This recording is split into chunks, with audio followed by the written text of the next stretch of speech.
Hi everybody, I'm State Representative Ken Gordon, and we've got a special show planned for you today. We've combined the formats of two shows, Rappin with the Rep, that I host, and Chamber Chat, hosted by our friend Jim Murphy. Call it Rapping with the Chamber, or Chatting with the Rep. What we're going to do is we're going to combine a conversation that I had as a guest recently on Chamber Chat, in which we discussed the potential for the increase in the minimum wage here in Massachusetts. We also had a forum in which I explained to a group of people from the various chambers of commerce here in the area and residents of Burlington, Bedford, and Wilmington about the various proposals to increase the minimum wage in Massachusetts and the ramifications of each. What we're going to do is we're going to combine the forum together with the Chamber Chat event for you today, starting with the Chamber Chat. So we hope you enjoy it.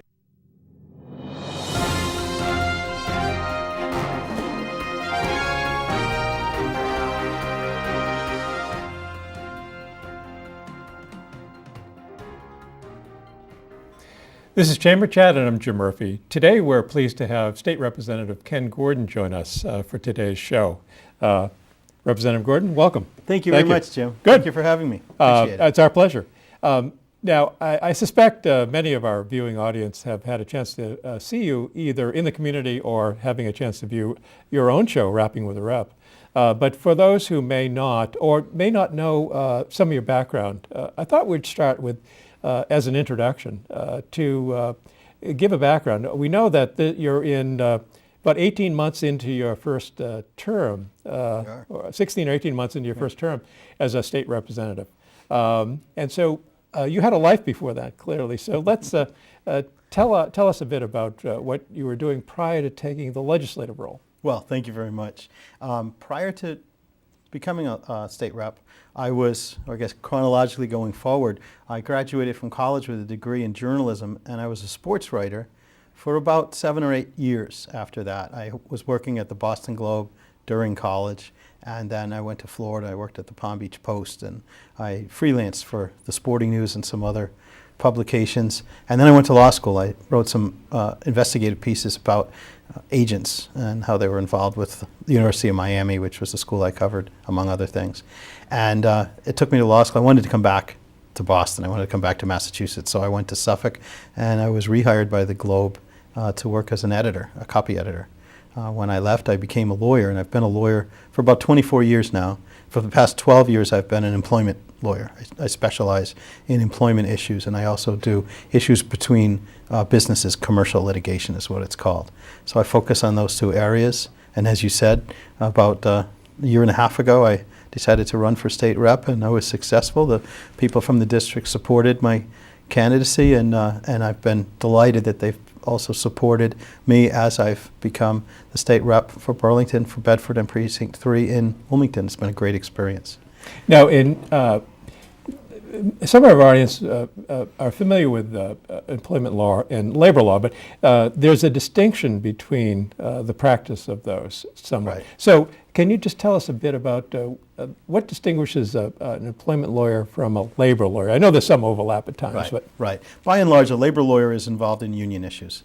They're involved in collective bargaining and issues involving grievances through a union. Whereas an employment lawyer, as you say, there is overlap. But by and large, I represent independent workers or businesses involving issues with independent workers, but largely I represent the workers who have issues with wrongful termination, discrimination, covenants not to compete, things like that, trade secrets issues.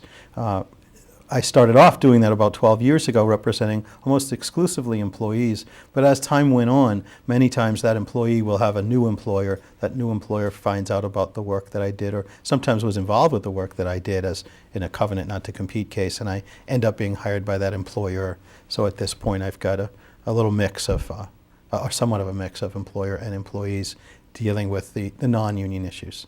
And you are able to continue doing some work in the field of employment law when you have a few minutes outside the demands of the legislature, I suspect. I do. I'm an independent attorney. I don't have a firm, so I don't report to another lawyer. I don't have to have another lawyer ask me about the number of hours I've worked as a lawyer. So I've been able to cut back my practice sufficient to have time to serve in the legislature and then do some of my work for my clients as a lawyer.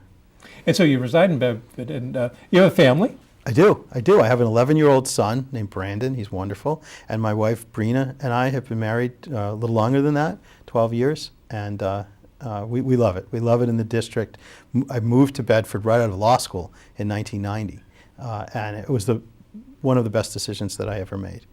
I love this area. So you've been in the district for about 14 years now. About 24 years. 24 years. Right. And you had, if I remember correctly, you had some political role in Bedford. You were on a commission or the zoning board? Or? I served on the zoning board. I was the vice chair of the zoning board before I ran, which was an appointed position. And I served as the chair of the cultural council.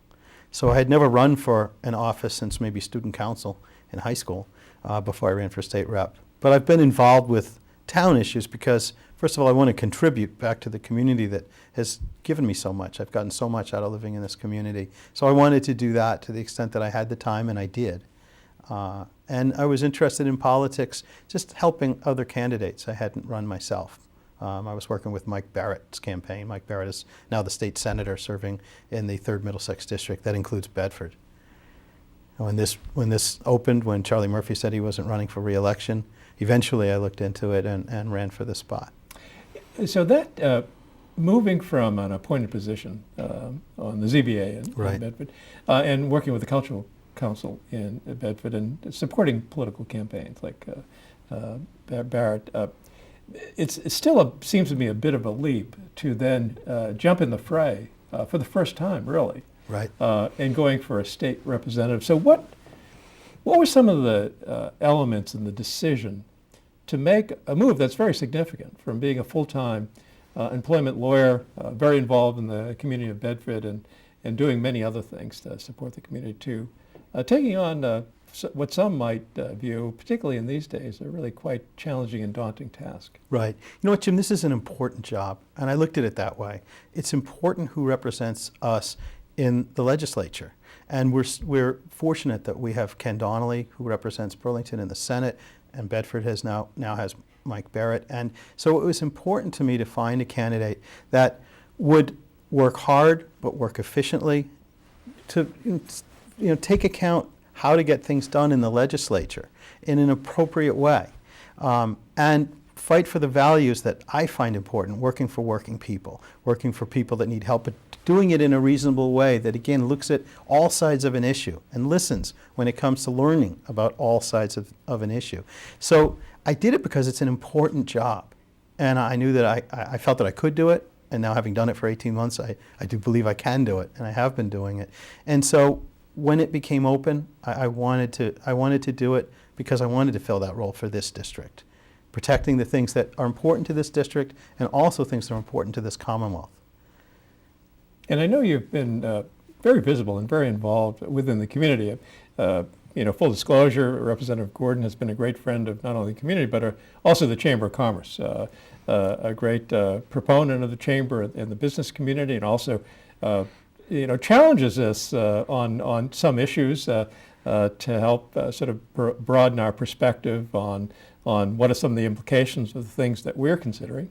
And you're also involved, I know after our show today, you're going up to see our dear friend Marge McDonald at the Council on Aging. So tell us a little bit about, because that's a regular visit of yours. It is. So tell us what you're doing up at the Council on Aging. Well, first of all, I make a monthly visit I have office hours at the COA starting at 11:30. They're posted at the COA, but anyone who wants to come by can come and see me. After the office hours are completed, I go over to bingo. They play bingo every Thursday at about 12:30. So I get there in advance of that, so I'm not disturbing the game. But there are usually about 70 or 80, 100 folks there having lunch and getting ready to play, and I can go talk to them. And it's interesting that you coupled the two, the Chamber and the COA, because Burlington has been so welcoming to me. Especially those are two of the groups that have been so welcoming to me as I've gotten involved in this community. The COA asked me a few months after I got in, they said, "You're still here." They said, "Sometimes candidates on a statewide level will come by when they're running for office, but then we never see them again. But you're still here." And I told them, I enjoy it because they've been so welcoming to me. The smiles and the greeting, and it's been fantastic. The chamber the same way. When we've worked together, you've listened to my positions, I've listened to yours. I think we've learned from each other, and it's been enjoyable. So I look forward to coming in and meeting with the chamber. I look forward to the office hours that I'll be having and the visits I'll be having today, and I make sure that I've scheduled something again before I leave the COA. And there are other groups like that too. I've gotten involved. There's a community theater group here in Burlington, the Burlington Players. I was able to meet because of my involvement with this job, but since then I've enrolled my son in their youth group, the Children's Theater Workshop, and he loves it. I don't know that we would have found that. We probably would have, but I don't know if we would have. I've gotten so much out of getting to know the community better, and to getting to know the community better by using this role as state rep to really immerse myself in the issues and the people in Burlington. Now, just maybe asking a question with an obvious answer, but your office hours at the Council on Aging, they're open off. They're not restricted just to the senior population that may be attending the Council on Aging. No. So anyone that wants to chat with you can come and visit. Yes. At your office. Yes. Okay. Is it open, or do you schedule? How does that work? In case anybody watching our show today, at some point over the next weeks or months, would like to come in and talk with you about something, how do they arrange that? Well, there's a few ways to do that. I do have monthly office hours at the COA, and anyone can call Marge McDonald. There's a publication there that lists their calendar, but also they can call Marge and stop by there. But I also have office hours in a more general sense, either at the True North or at the library in Burlington, and I do that on about a monthly basis. And if anyone, I think you'll show the website on your show. If anyone goes to the website or calls my office, they'll find out when that is scheduled next at either the library or at True North. I also do the same in Bedford. I've been going to either the library or to Prince Street Cafe, and certainly people from the different communities can come see me no matter where I am. They can also call and make an appointment and come in, either to Boston or when I'm out here in the district. We can get together at any point. All right, and we have your website up, so people will be able to sort of drill down and get some of those details for some of the open office hours. And two of the locations, both the library and our dear friends at the True North, wonderful meeting places. It's a sort of old-style, old community right out of almost Maybury, where it really has developed into two centers that people just stop in, and a wonderful setting in this town. And just to illustrate and highlight how this is just such a great small town setting, to some extent, when you see it, is when I met Paula at True North. It turned out that my son went to the daycare center that she ran prior to running True North, in the Bedford Burlington line on Crosby Drive. So, everything comes together. That's wonderful.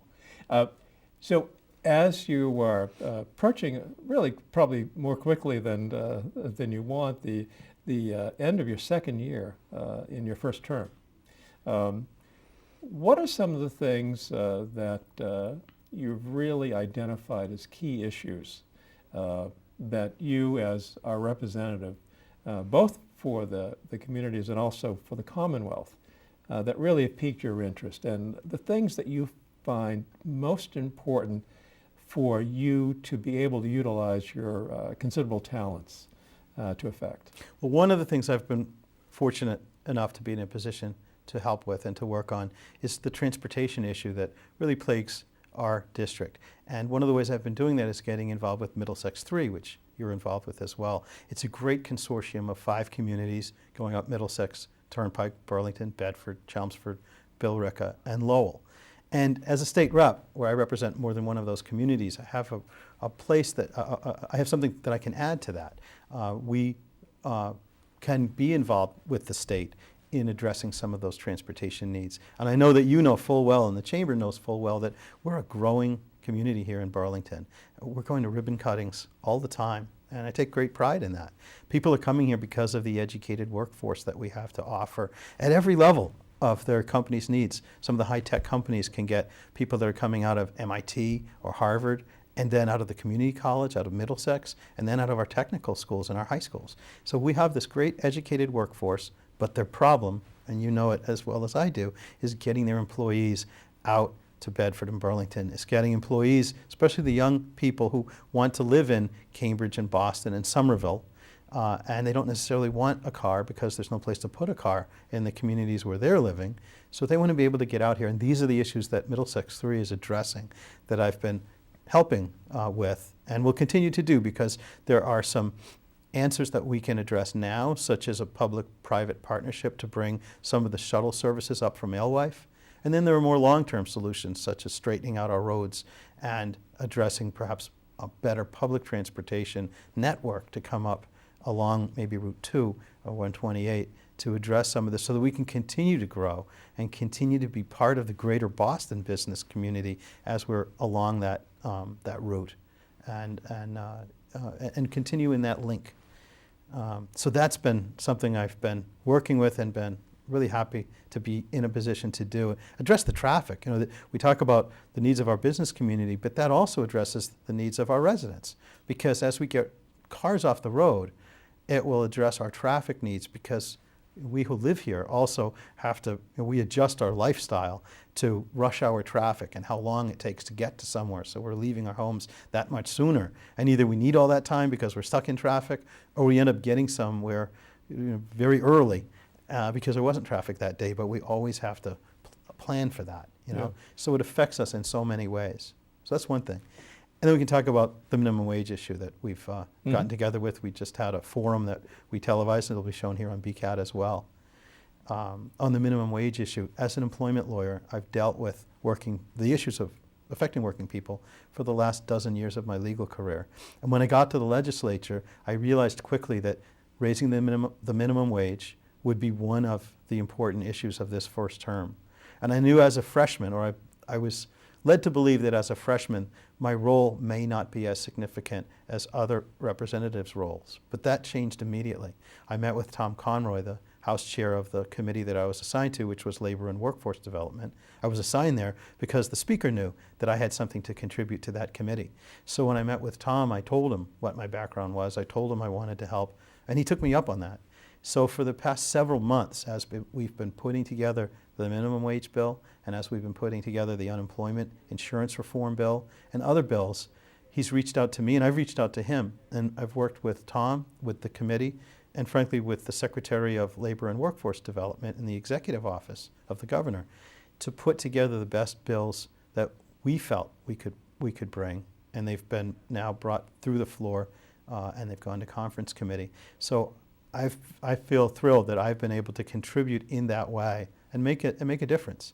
Even with respect to the minimum wage bill, I was able to have an impact in the way that bill was brought to the floor. And then even after that, there were about 8 amendments to make the bill on minimum wage and on unemployment a little bit better that I was able to get put into the bill before the final vote was taken. Just for a point of clarification. Sure, that was a lot to say. No, but it was raised at earlier conference that you had held on minimum wage and the unemployment insurance. Right. Just to clarify that there's the much discussed administration's, federal administration's view on what the minimum wage should be. Right. What you're working on is it's really a state-specific. Right. So when we're talking about the work that you've been doing, and there's a pending ballot question, I understand, Right. that may impact the minimum wage, that is all under the control of the state. Correct. So just wanted to make, yeah. Right. States are It's allowed separate to and have distinct. Right. States are allowed to have a minimum wage that's higher than the federal minimum wage, and currently Massachusetts does. So Massachusetts minimum wage is currently $8 an hour. The federal minimum wage is $7.50 an hour. Many other states have a minimum wage that's higher than the federal minimum wage. And you're right that the president has proposed a minimum wage of $10.10. He's got to get that through Congress. Whether he can or can't is another story. Mm-hmm. But our state minimum wage operates independently of that federal minimum. So let's have you identify some of the essential components, because there's the House bill, right? There's the Senate bill, and then there's ballot question. Right. So if we can kind of distinguish between those, and probably more importantly, if you can talk about the implications coming this November. Right. And I think that there'll be a slide that they'll put up that will show some of the differences. The minimum wage will very likely be increased by the end of this year, one way or another. As you mentioned, there's a ballot question that's targeted for this November's election. It's been proposed by a group that's gotten together under the name Raise Up Massachusetts. And their ballot proposal will be to raise the minimum wage to $10.50 over 2 years. It'll be one number that'll begin on January 1, 2015. That will raise it to $9. And then they'll raise it to a little more than that, which the slide is showing. And then it will raise eventually to $10.50 on January 1, 2016, and it will be indexed to inflation. It will go up each year based on the rate of inflation. The ballot question also will increase the tipped minimum wage. That is to say, we pay a minimum wage to tipped workers like waiters, waitresses, people that receive tips, to 60% of the general minimum. And I think we're showing that on the chart now for the viewers. That will be on the ballot if the proponents gather another 20,000 signatures. They've certainly got enough. I think they've got over 280 to this point. They need another 20, and they need to raise that by June 20th.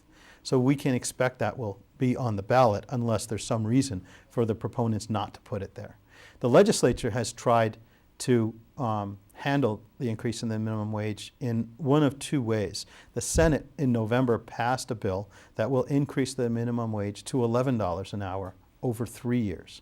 Now their proposal would kick in July 1 of this year. So where it's over 3 years, it starts 6 months sooner. So the 3-year period will end 6 months later than the ballot proposal, not a year later. It's aligned with the state's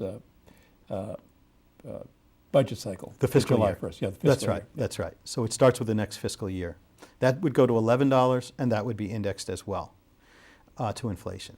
The House version would also start with the next fiscal year, July 1. That version would go eventually to $10.50. It would kick in at $9, $10, and then $10.50 over 3 years.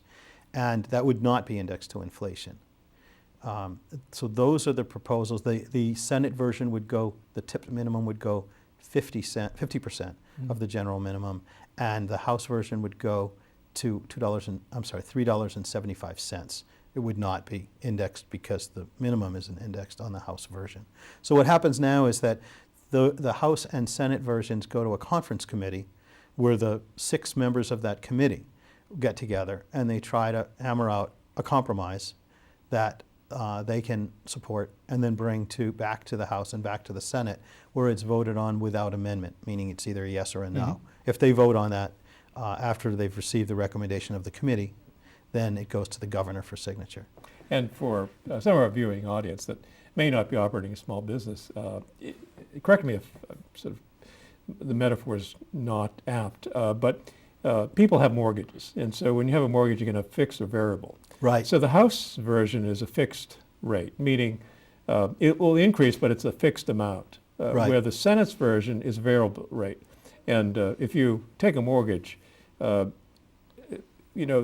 little likelihood that on a variable rate, your mortgage is going to go down one of the upcoming years. So it's always going to go up. You're not sure what that rate will be. Right. Nor do we know absolutely what the rate of inflation will be, which is what the Senate bill is indexed to. Correct. So there's so for budgetary purposes, both for the employee and somewhat, the employer and somewhat the employee, Right. they're not quite sure what that will mean going forward. As the House version, you know what it is, at least for the next 3 years.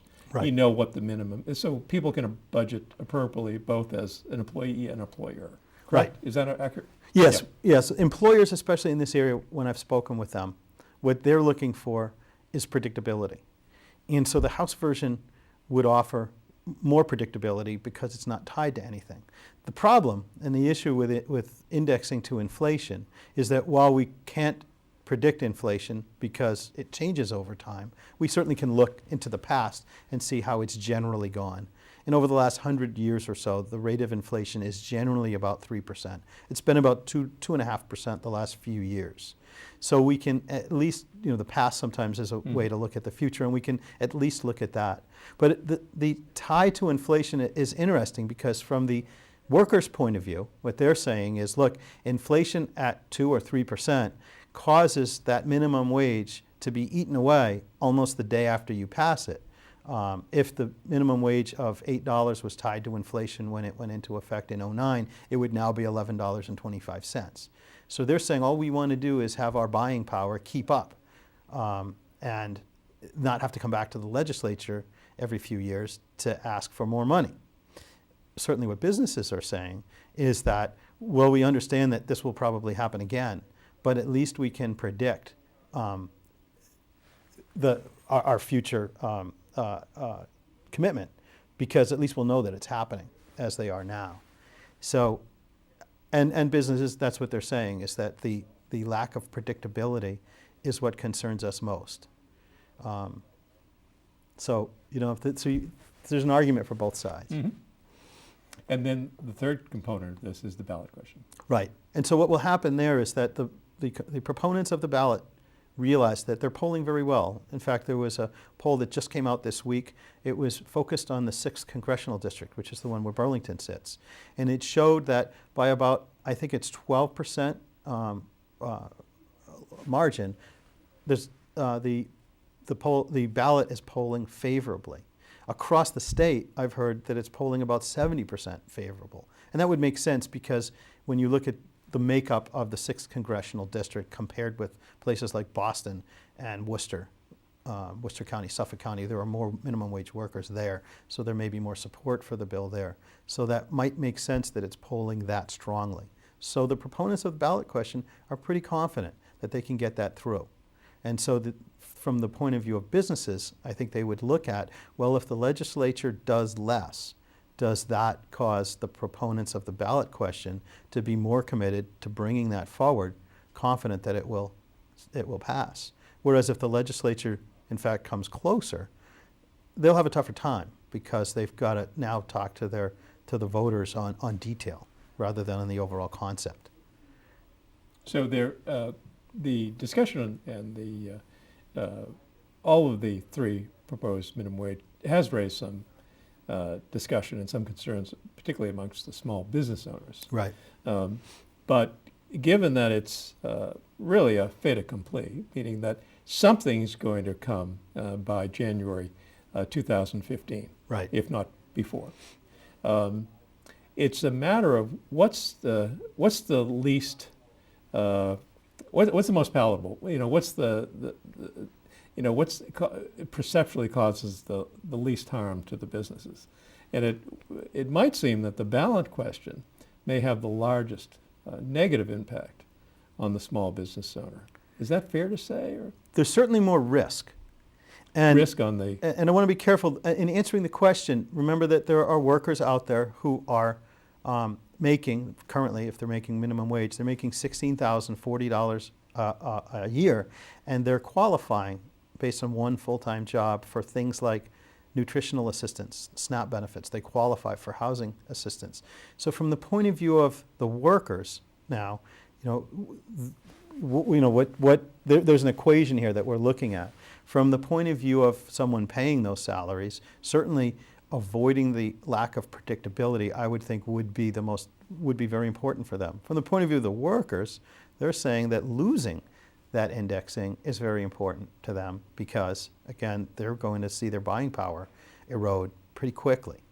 So as I serve in the legislature, this points out that these decisions that we make and these issues we look at, they're all areas of gray, because when we use terms like good or bad, what's good for one isn't necessarily good for the other, and we've got to find that point in the middle where the sides may have to give a little in order to proceed as a community and do what's best overall, reach that best place overall.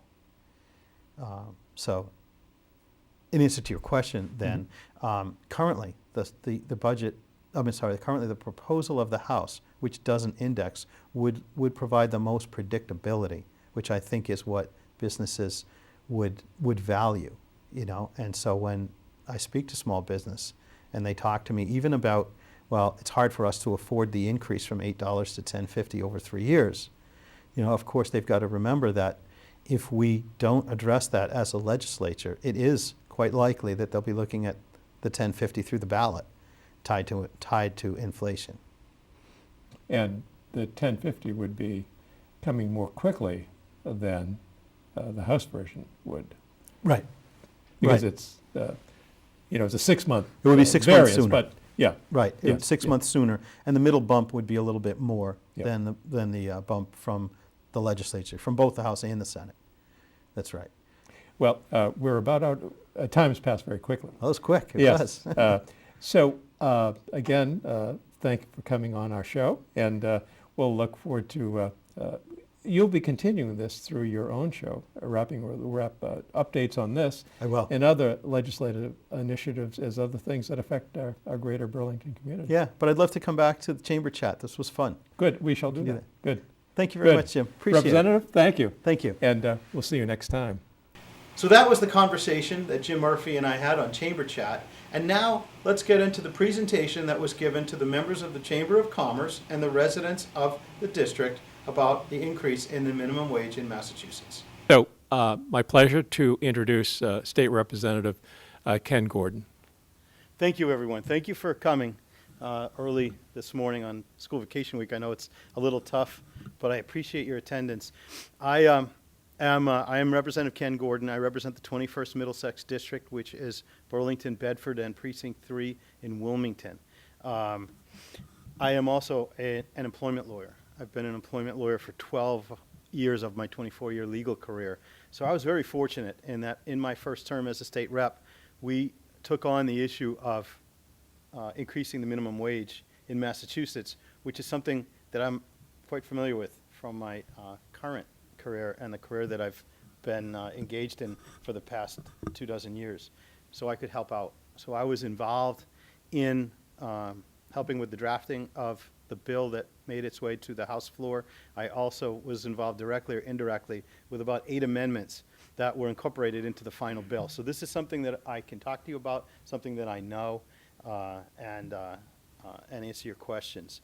I appreciate John Petrin, I saw come in, the town administrator here from Burlington. Appreciate all the support and help I've received from Burlington in the last year and a half, and going about my job trying to support our community and also the state in general.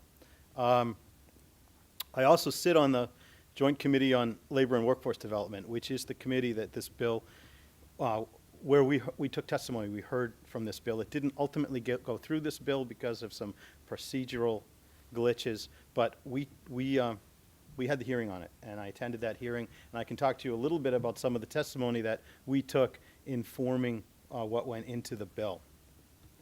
The purpose of this presentation is to share with you the details and the differences in the, okay? I don't know that this, is that, I don't know, do I need it? Okay. It does, yeah, Corey's okay. I know Corey is from, we're also being broadcast on BCAT, if that's okay, I hope that you have questions for me. This presentation will only take maybe 15 or 20 minutes of our time, but you can be aware that the cable is filming us. So the purpose of today, what I'd like to leave you with, is a better understanding of the various avenues in which the minimum wage is being discussed here in Massachusetts. That is to say, there is a ballot question that that will likely be, there's a question that will likely be on the ballot. It is sponsored by a group of parties that have come together under the name Raise Up Massachusetts. They've got over 280,000 signatures. They need 20,000 more, but that 20,000 that they need is not necessarily in addition to the 280. It's sort of a different time period. So there's every reason to believe that a group that could get 280,000 in a few months can get another 20 by June 20th is their deadline and get this on the ballot. I'm going to talk about what that ballot question says and in relation to what the legislative proposals are that have already been passed through the House and the Senate and are on their way to conference committee now.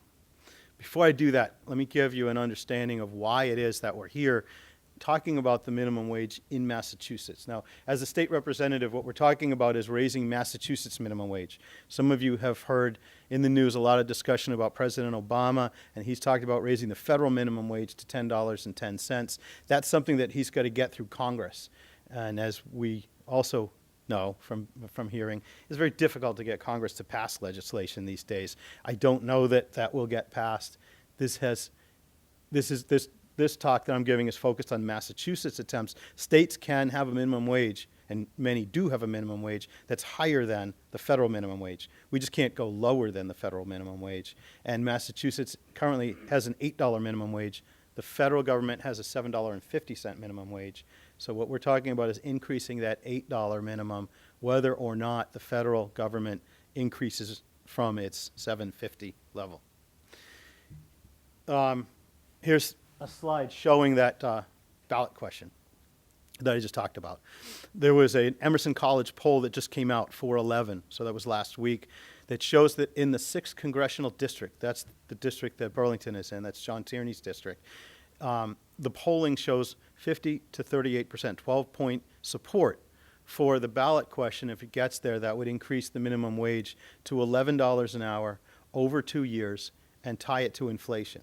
Okay? Now, keep in mind that if the 6th district is polling at 12% favorable to this ballot question, there are other districts, such as the districts covering Boston, Worcester, Springfield, where there are more people who will be affected. Essentially, more people will get a raise coming to the polls to vote for this. So if it's 12% here, it's likely higher in other districts. And what I've heard is that it's polling at a 70% favorability rating in other statewide. So keep that in mind as we're talking about what's coming through the legislature, because the default position would be that if the legislature does nothing, there will likely be a ballot question. So that's sort of the backdrop to where the I'm not telling you the legislature is acting because of the ballot question.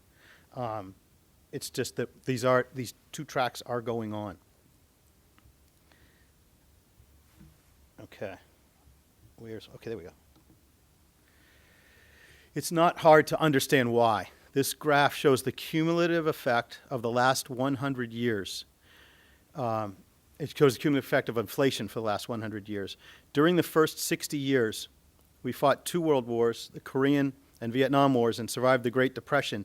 But goods and services only cost about 3 times what they did before World War I. You see the 1940, you see 1970, you see 306% inflation. So that's 3 times the base year being 1910. But you also see that since 1970, in the last 40 years, inflation has gone up 7.5 times the level of inflation at that time. We looked at that. Our committee looked at that. There's an argument out there that would tie an increase in the minimum wage to an increase in inflation. One answer to that we saw was that during the period that this bar has gone up, the minimum wage has been increased on the state and federal level, and that bar doesn't get affected. It just continues to go up. So inflation will increase. It's increased an average of 3% a year over the past few years. In 08 and 09, it increased higher. That was during the recession, but increased more. It's about 3%. It'll continue that way because we've seen over the last 100 years what's happened. This chart shows the real and the nominal U.S. Minimum wage. Essentially, what is the minimum wage worth here in Massachusetts?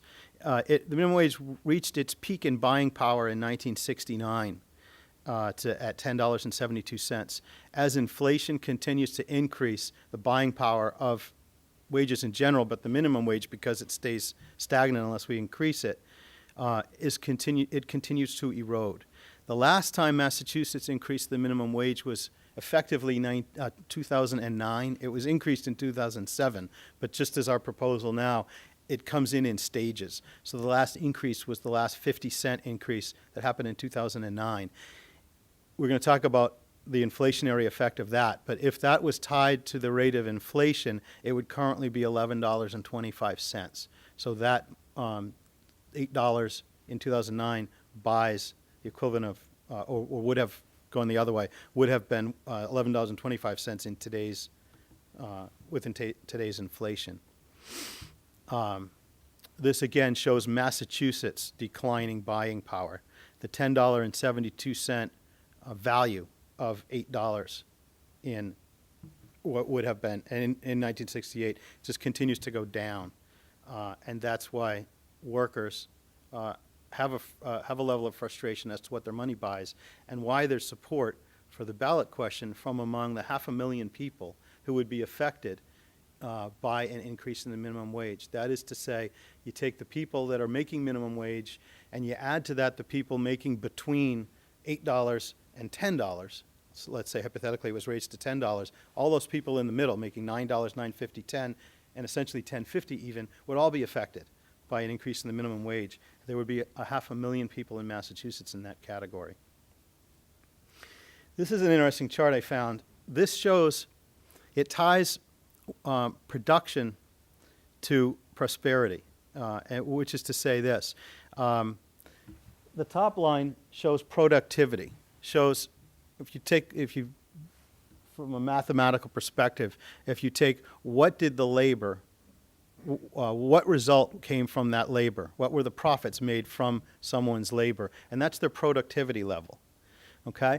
And so what you take a look at in this chart is that up until, from 1948 up until, say, 1970, productivity in wages, minimum wage, stayed about the same.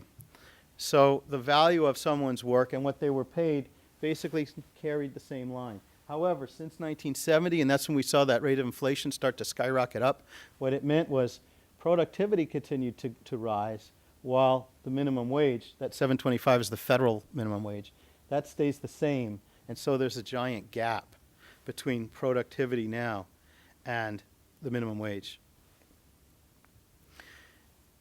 There's been a lot of discussion, and we took a lot of testimony, and we gave a lot of thought to the impact on jobs and growth to the increase in the minimum wage. Will people be able to continue to be employed? Will it hurt employment?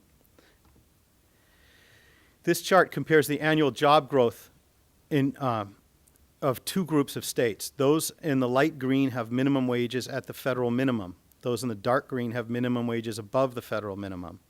You notice that the rates of growth track very closely through the period and are far more likely to be affected by overall economic conditions, such as the recessions of 2001 and 2008. You'll see the tracking of the two. They follow the same basic pattern, whether the minimum wage is higher than federal or federal. In fact, during the Great Recession, New England states with larger minimum wage increases actually had smaller drops in employment. Notably, New Hampshire, which raised its minimum wage several times during this period due to both changes in the federal minimum wage and state initiatives, experienced the smallest decline in employment. Rhode Island, the one state that did not increase its minimum wage at all, had the largest decline in unemployment, 5.9%, 2.5 percent points higher than the 3.5% drop in New Hampshire. New England's experience during the recovery lends to the same conclusion.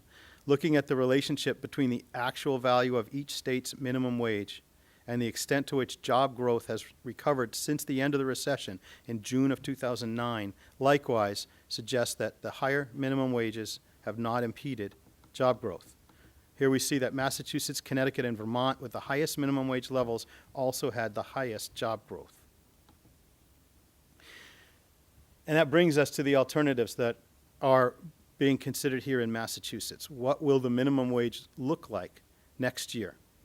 And I want to take a detailed look at the 4 different scenarios, which is to say the current law, the House bill, the Senate bill, and the ballot question that voters will have a chance to adopt in November, assuming that the 20,000 votes come in by June 20th, which is, as I said, a pretty safe assumption. Currently, the minimum wage is $8 an hour. The House bill, the bill that passed the House in last month, would raise the minimum wage to $9 an hour beginning July 1, 2014. The Senate bill will raise it similarly to $9 July 1, 2014. The ballot question will raise it to $9.25 January 1, 2015. The reason that it does not raise the minimum wage until January is because the ballot question doesn't get voted on until November. So they can't act prior to that. Okay? So when you read that the ballot question raises the minimum wage to $10.50 over 2 years, but the legislature is over 3 years, keep in mind that the legislation would start 6 months sooner. So it actually would take 6 months, not a year later, to be fully effective. So this shows how on July 1, 2015, the House and Senate bills will go to $10. The ballot question on January 1, 2016 will go to $10.50. And the difference between the House and Senate on pure numbers is that on July 1, 2016, the House goes to $10.50 and the Senate goes to $11. These two proposals, the House and the Senate, go to conference committee where a compromise will be worked out. And, well, I should say, a compromise will be worked out, brought back to the House and the Senate for a vote. They'll vote on it, likely approve it because it can't be amended, and then it goes to the governor. So where I showed the House and the Senate passed this bill in November. Something in the middle is likely to result. Now, the real difference between the House and the Senate bill, and the real difference between the House and the ballot question, is indexing to inflation. As I explained before, that means that the Senate bill and the ballot question provide that the minimum wage will go up each year based on an index that the administration will provide. In the past few years, that would be approximately 3%, 2.5% to 3%. Under the Senate bill, the indexing would be provided in April and would go into effect in July. The House bill doesn't have a provision as to what the timing would exactly be, essentially how much notice would be provided to employers. We also in Massachusetts have what's called the tip minimum, or some people call it a tip credit. What that means is that if you have a business that employs people who receive tips, restaurants, nail salons, places like that, the employer has the option of paying the reduced tip minimum and then accounting for tips that occur during the pay period. They then calculate the tips. Many of them pool the tips, and so they'll inform the worker what the tip total would be. If that tip total is less than minimum wage, the general minimum, then the employer has to make up the difference. If the tip total, I should say if the tips plus the $263 is less than minimum wage, the employer makes up the difference. If it's greater than the minimum wage, then obviously the employee keeps the difference, okay? So currently, under current law at a restaurant, the employer is required to pay $2.63 as a base wage. Waitress or waiter goes off and earns tips at the end of that pay period. They've got the $2.63, they've got their tips, and if the tips don't total $8 an hour, the employer makes up the difference. Okay, under the House bill, that number would go to $3. Under the Senate bill, that would go to $4.50. So that's a bit of a significant difference. Same timing, same dates. Under the ballot question, it goes to $5.55. In 2015, as you'll see, it goes to $3.35, $5, and $6.30. And then finally, under the legislative proposals, it winds up at $3.75 and $5.50. The House bill is not indexed to inflation, as the general minimum is not indexed to inflation. The Senate bill, I say, is indexed to inflation. Actually, the Senate bill and the ballot question are written that they're a percentage of general minimum. So they don't have to be indexed to inflation because general minimum is, and they ride along with it. But the effect is the same. Those two would go up as inflation goes up. It would keep pace with that skyrocketing, I think that was a blue line going up that chart. It would keep pace with that chart under those proposals. Currently, we have no teen or training minimum. Some states, I should say, have an exemption for some workers depending on their age or their level of experience at any other job, okay? We don't have that here, and none of the proposals that are before the legislature or the ballot question have those. So that won't be something that's before either the voters or the legislature going forward, because it won't be introduced new in conference committee. And we can talk in question and answer. I know there's going to be some questions about that. We can talk about what we considered in looking at the teen or the training minimum. I will say, because I can anticipate some, we looked at that closely, and I did a little research myself. I found that the states that do have a teen minimum or a training minimum actually have an average rate of unemployment among teens, 16 to 19, higher than the states that have no exemption.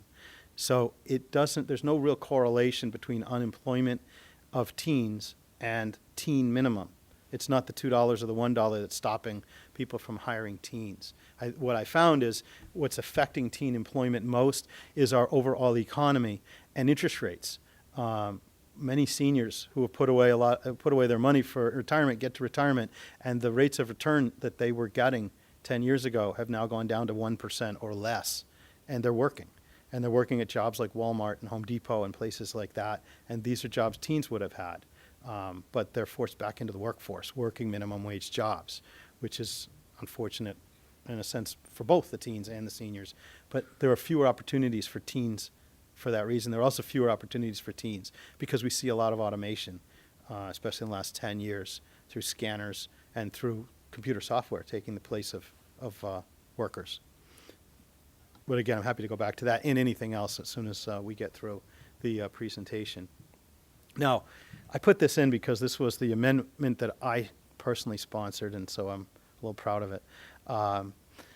When we raised the minimum wage, we looked at, as a legislature, some of the other provisions that go into the minimum wage, the enforcement mechanisms and other things, because as a legislature, we can look carefully at different aspects of the way the law operates.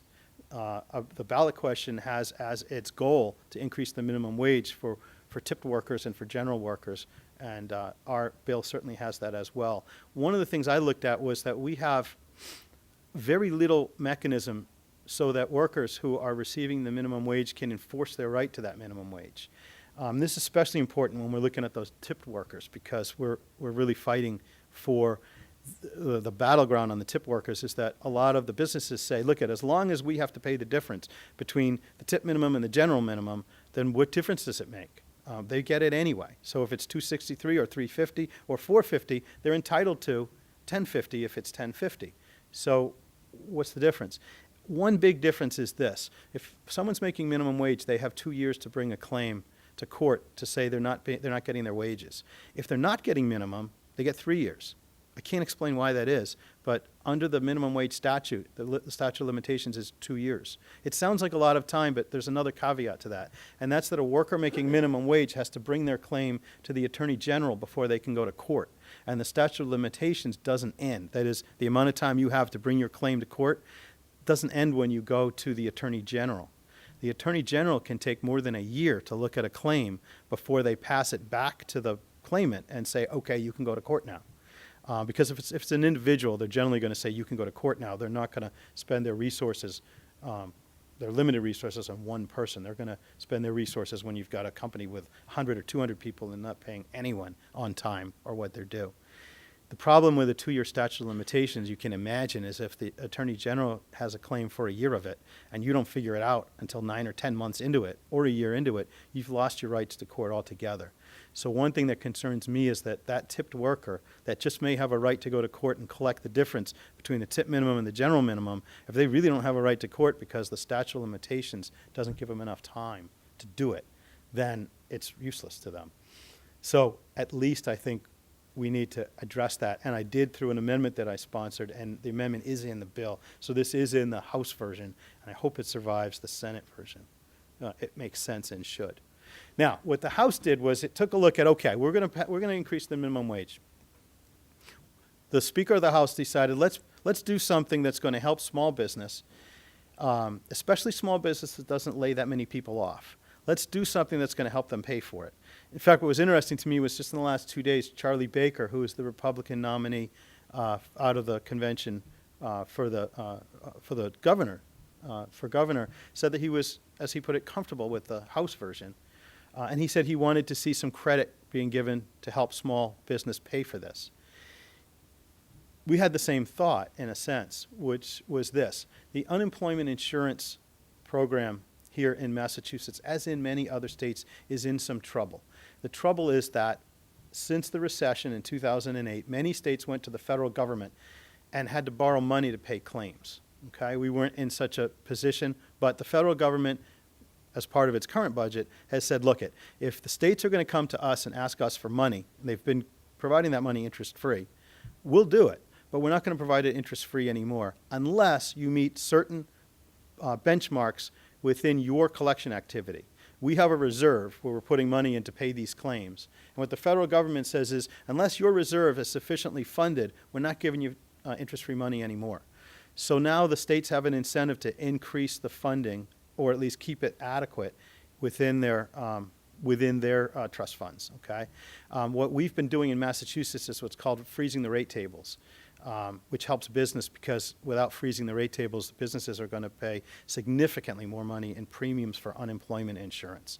We've done that for several years. We did that last week for this current fiscal year because we don't have time to get all these provisions in place. But if we continue to do that, what we're going to do is deplete the level of funding in the unemployment trust fund. This is a little bit in the weeds, but it's important to understand that the businesses understand that we have to reorganize this because it won't continue to work. The state has to reorganize it because we don't want to pay interest if we ever need that money. And labor agrees because they've got to have a strong unemployment trust fund set up so that when people are laid off, they have a place to go. The House and Senate bill, therefore, I should say the Senate has passed a separate bill that addresses this. The House passed a consolidated bill that provides reforms to the unemployment insurance system. The House bill and Senate bill do not affect benefits or eligibility to any worker. So what workers were eligible for before, they're eligible for it now, and the amount of time they have to put into the system before, they have to put into it now. Under the current law, we tax employers for the first $14,000 of everyone's compensation times an experience rating. So the experience rating is sort of like your auto insurance. We'll go in and we'll look at the amount of claims that a company has submitted over the last few years for unemployment benefits and calculate through a mathematical formula what that rating translates to. You multiply the rating times the 14,000 times the number of employees, and you get the premiums.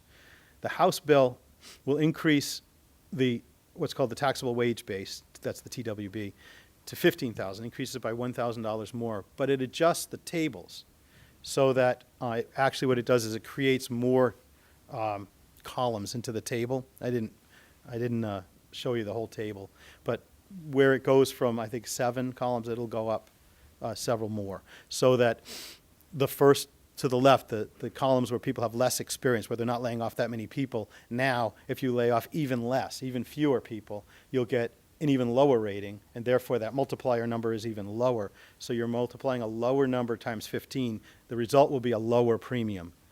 The statistic that Tom Conroy, the chairman of my committee, has used is that 70% of employers in Massachusetts will pay a lower premium as a result of this formula than they had been paying.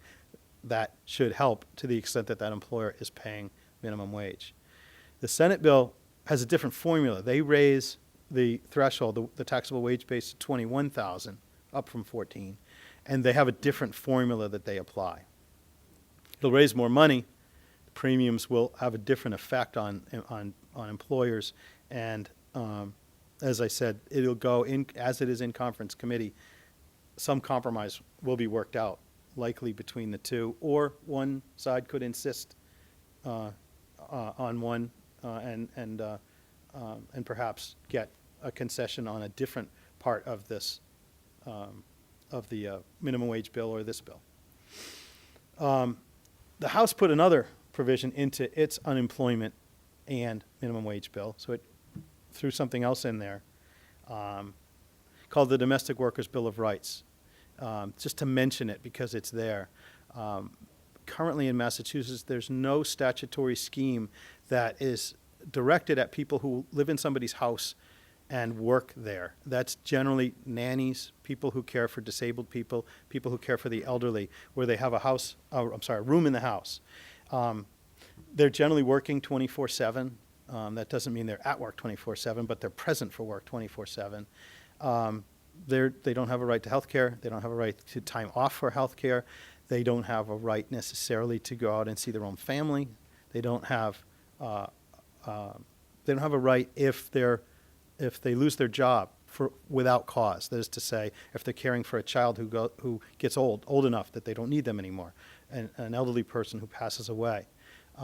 they have no right to notice, so that they're actually living in the house. Circumstances change, someone goes to a nursing home. Currently, they can be told you're out of a job and out of a place to live tomorrow. So the House version would provide some protection, some structure really, between the employer and the employee, so that the employer knows that, for example, if I don't need the worker anymore without cause, not because of something they did, but because circumstances change, they're entitled to 30 days notice without pay, or severance, so that they can go off and find some other place to live, so that they're not essentially homeless the next day. The Senate could take this up. They haven't taken it up yet. They could take it up and confer in the conference committee. They could take this up. Or they could say, we'll take this up at a later time and slice it out. We don't know yet how they'll respond to the Domestic Workers' Bill of Rights, but it's there. Indexing is the issue that I think will take the most attention. It's got the most attention from the folks promoting the ballot question, because as you saw, the numbers, whether we go to 1050 or 11, it's not that different. What's different is the indexing, okay? And you can see why it is that indexing is important. I'm just go back to that graph. That's why there's a dramatic difference between the two proposals. And that's what the focus is. From the point of view of the advocates looking to promote this ballot question, knowing what they've got out of the legislature, what they're asking us to do is address indexing and the tip minimum. And this really just shows what I've been talking about, which is that's annual inflation. And you'll see it's been 3.22 average since 1913, and it's been 3.229 in the past few years. That's what it would go up. So that's where we are. There is a proposal that's been passed by the House. I voted for it. I worked on it, and I contributed to it. There's been a proposal that's passed the Senate in November, and their unemployment bill has passed in, I think, February. It's being conferred together, and the ballot question will likely be there in November, and now we've seen what they are. Thank you, everyone, for watching. We hope you enjoyed and learned a little something, and now we'll see how the proposals play out in the legislature and on the ballot. Thank you.